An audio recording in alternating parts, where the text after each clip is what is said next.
Brusier, great to have you with us.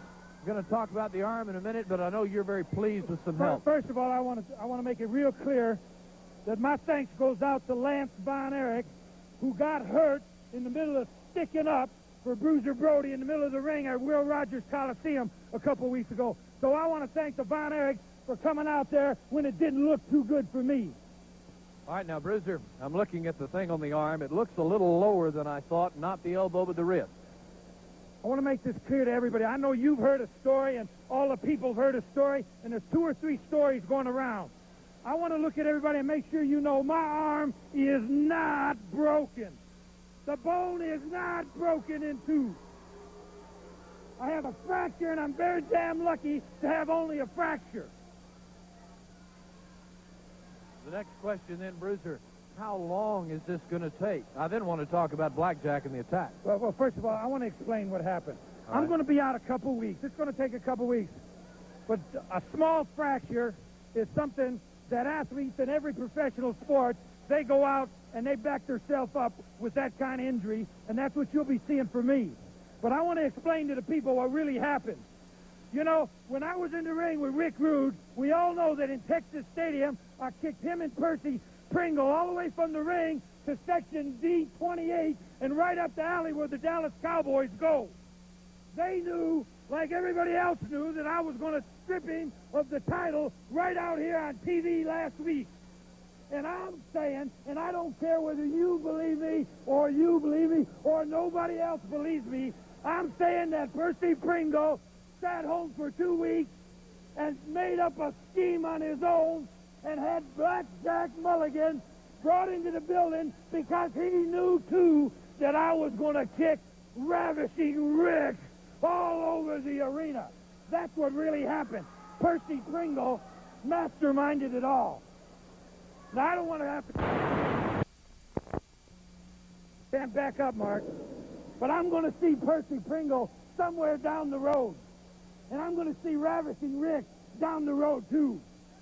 But what I'm going to see real fast is the great big 6'8", 335-pound, big mouth cowboy, Blackjack Mulligan. I'm going to see him a lot faster than he thinks I'm going to.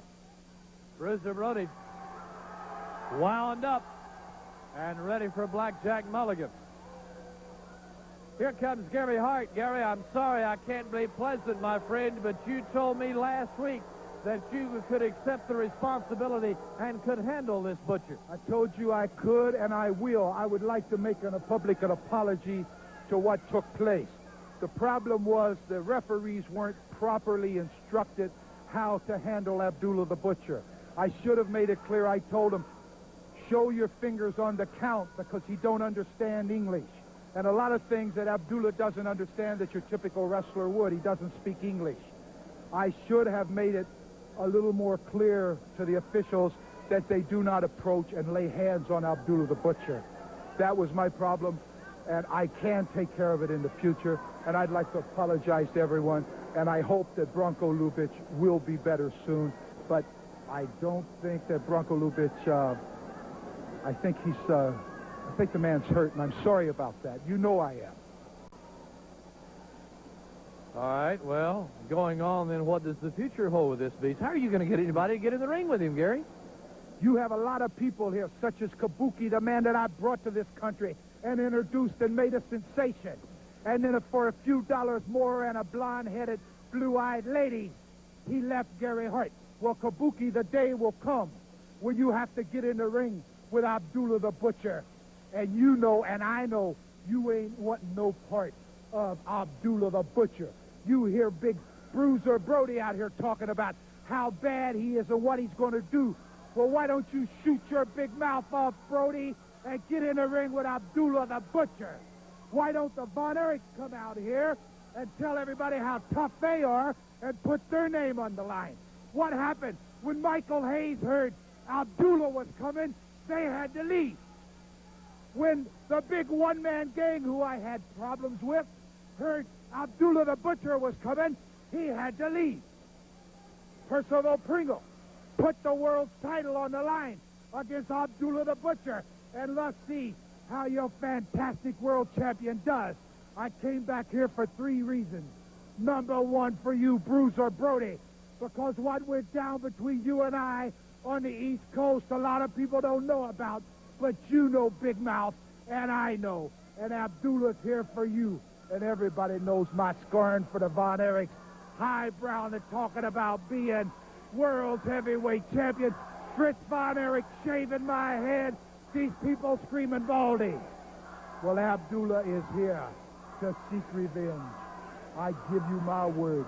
I will see to it what took place here tonight. I doubt that will happen again. You gave us your word last week, Gary. My word is good. My head is still shaved, isn't it? How many men do you know that put their hair on the line and 6 months later they got a head of hair? I'm still bald after 2 years. That proves my word is good. And when I promise Brody, I promise the Von Erichs, and I promise you, Kabuki, or you, Michael Hayes, or anybody that thinks they're big and hot, come to Texas, where Gary Hart is back at home with Abdullah the Butcher. And I got 4 or 5 more coming, brother. He ain't the only one. Gary Hart means business.